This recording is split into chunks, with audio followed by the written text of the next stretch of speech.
Ha ha ha. Désolé, c'était un peu gênant. Donc vous l'avez deviné, je vais pas faire d'intro longue.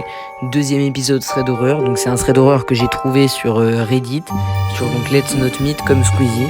Donc c'est une histoire réelle qui est arrivée à quelqu'un que je vais vous raconter aujourd'hui. Pas d'intro plus longue que ça. Let's go.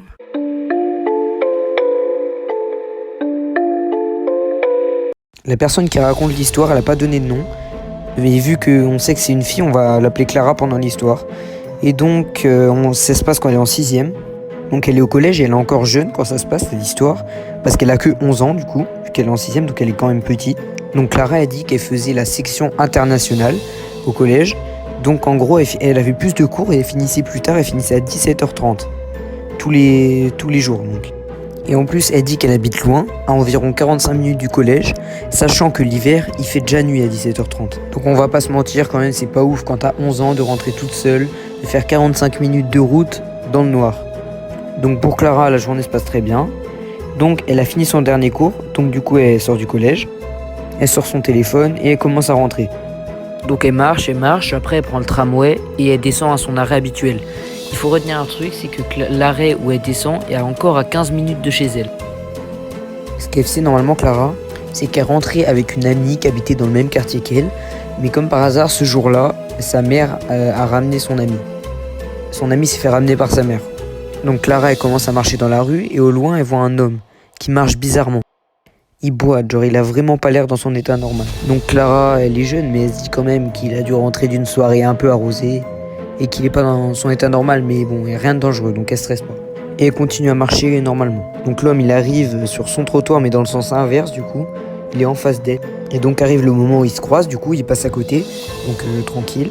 Donc elle continue à marcher tranquille, sauf que lui, il s'arrête net, il fait demi-tour, et il commence à marcher sur le même trottoir, du coup, dans le même sens qu'elle, derrière elle.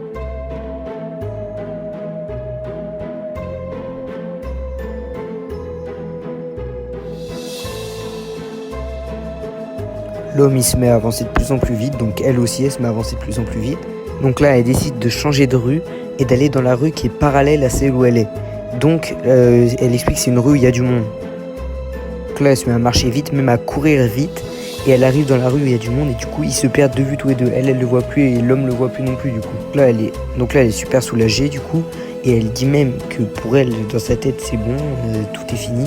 Et à un parc à environ 7 minutes de chez elle, elle le revoit qui court vers elle. Donc là c'est trop, elle décide de taper le meilleur sprint de sa vie, elle traverse le parc et elle court sans relâche jusqu'à être arrivée devant sa rue. Et là elle le voit plus. Donc elle est soulagée, c'est fini, elle raconte tout à ses parents, mais surtout elle avait 11 ans quand même, elle était petite quand ça lui arrive. Donc ses parents décident de pas porter plainte, elle l'a plus jamais revu depuis, mais il y a quand même un truc qui l'avait extrêmement marqué là-dedans, c'est que quand il est arrivé en courant vers elle, il avait un énorme sourire. Donc morale de l'histoire, rentrez jamais tout seul du collège, surtout quand vous êtes en 6ème. Donc voilà, c'est déjà la fin de cette vidéo. J'espère que vous avez bien flippé. Salut!